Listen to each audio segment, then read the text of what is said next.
रेवाड़ी में आज नारायणा हेल्थ ने अपना एक सेटअप डाला है। कई डॉक्टर, अलग अलग डिपार्टमेंट के डॉक्टर अब रेवाड़ी में उसकी सुविधाएं देंगे।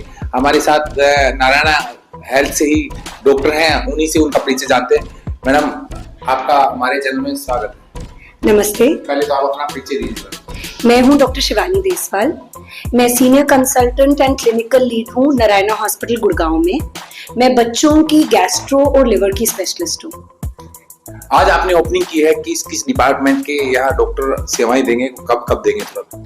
ये नारायणा हॉस्पिटल ने आज क्लिनिक लॉन्च किया है। इसमें हमारा एम है कि हम आउटरीच ओपीडी करें सुपर स्पेशलिस्ट की।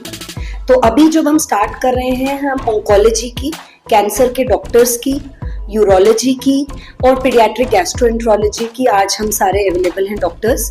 तो हम कई डॉक्टर्स हफ्ते में एक बार ही आएंगे, कई डॉक्टर्स महीने में एक बार ही आएंगे और हम कोशिश करेंगे कि रेवाड़ी के मरीज को गुड़गांव तक ट्रैवल ना करना पड़े फर्स्ट कंसल्टेशन के लिए, बेसिक चेकअप्स के लिए और डायग्नोसिस के लिए, और फॉलोअप भी उनका यहीं पे होता रहे। हाँ, अगर उनको एडवांस केयर चाहिए होगी तो हम उनको गाइड करेंगे कि कैसे सस्ता और अच्छे तरीके से सही टाइम से उनका इलाज नारायणा हॉस्पिटल में हो सके। नारायणा हेल्थ में आपकी क्या सर्विस रहेगी एज ए डॉक्टर्स यहाँ पे अभी तो हम स्टार्ट कर रहे हैं ओपीडी सर्विसेज से, तो मेनली ओपीडी सर्विसेज रहेंगी एंड फर्स्ट लाइन।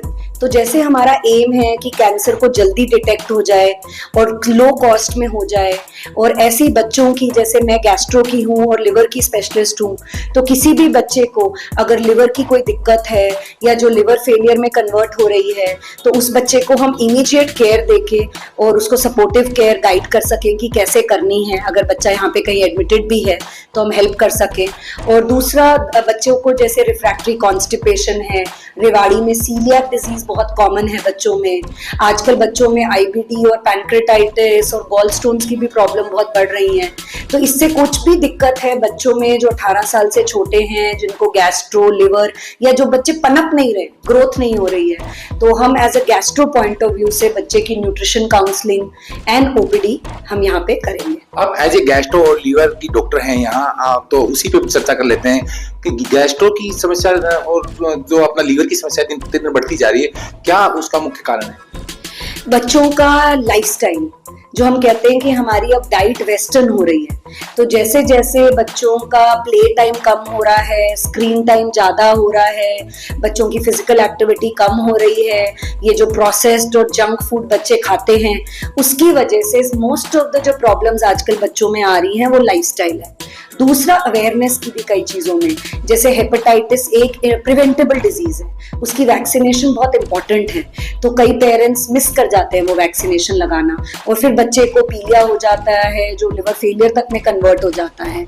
तो ये सब प्रिवेंटेबल डिजीजेस हैं। अगर हम अपनी डाइट, हाइजीन, वैक्सीनेशंस, ये सब अपने पीडियाट्रिशियंस की बात सुनते हुए टाइम से करेंगे तो हमारे बच्चों को वैसे ही कम प्रॉब्लम्स होंगे। एंड दूसरा, अगर जल्दी पिकअप करेंगे एक स्पेशलिस्ट को दिखा के, तो एटलीस्ट वो फर्स्ट स्टेज में ट्रीट हो जाएंगे और वो कॉम्प्लिकेट नहीं होंगे।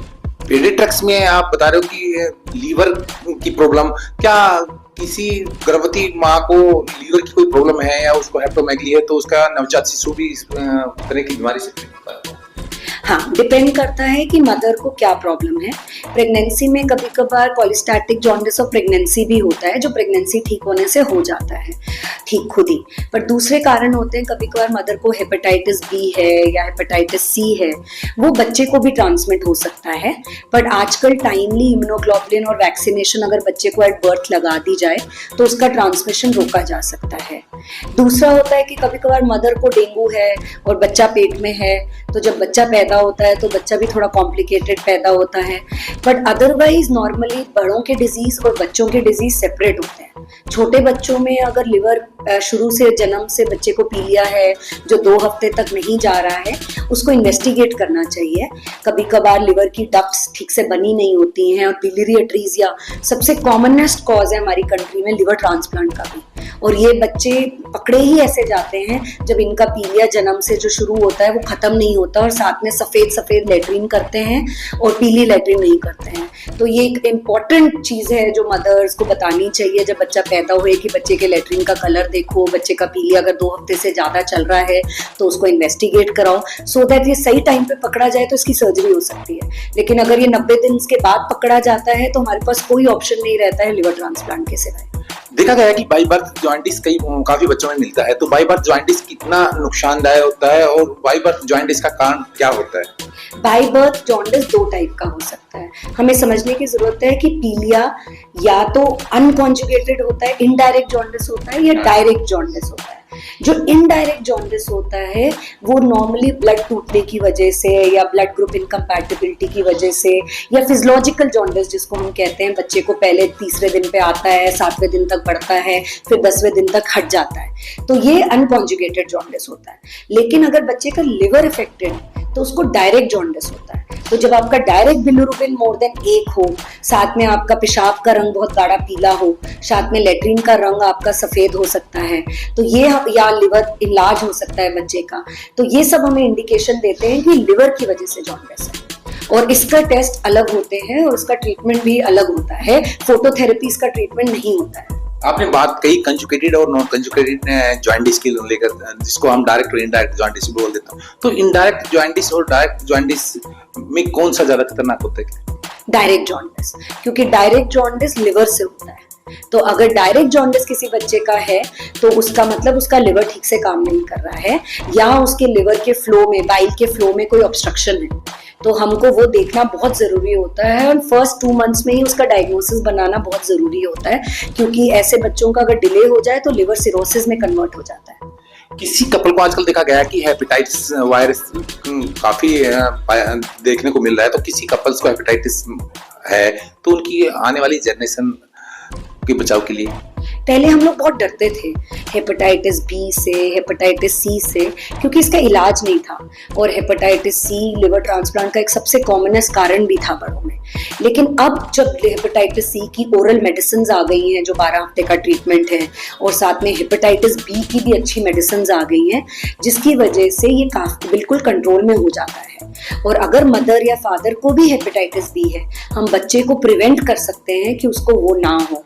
तो हम उस बच्चे को बर्थ पे होते ही हेपेटाइटिस बी इम्यूनोग्लोबुलिन लगा देते हैं, वैक्सीनेशन की 3 डोजेस लगाते हैं, सो दैट बच्चे को ट्रांसमिशन रिस्क सबसे मिनिमम हो जाए। और आजकल ब्लड जो बच्चों को दिया जा रहा है या बड़ों को, वो सेफली चेक हो रहा है, नीडल्स डिस्पोजेबल यूज हो रही हैं, तो इसकी वजह से इसका ट्रांसमिशन अब हमारी कंट्री में काफी कंट्रोल्ड हो गया है।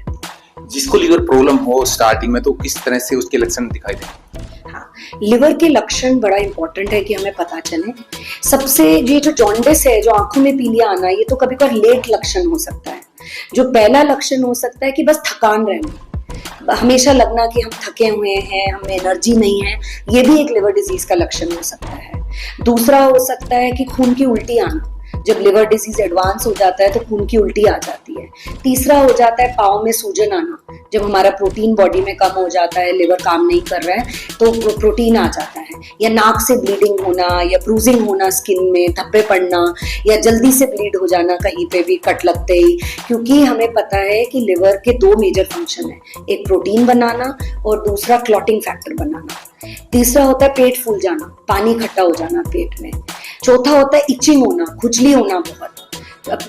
ऑफकोर्स आंखों में पीलिया होना या गॉल ब्लैडर में पत्थर आना अल्ट्रासाउंड में, तो तिल्ली बढ़ जाना लिवर की वजह से, ये सब थोड़े एडवांस फीचर्स होते हैं लिवर डिजीज के। कभी कभार सिर्फ अल्ट्रासाउंड कराते हैं और हमको फैटी लिवर पता चलता है, या हमको राइट साइड पे हल्का हल्का दर्द होते रहता है, तो वो भी एक लिवर के डिजीज के लक्षण हो सकते हैं।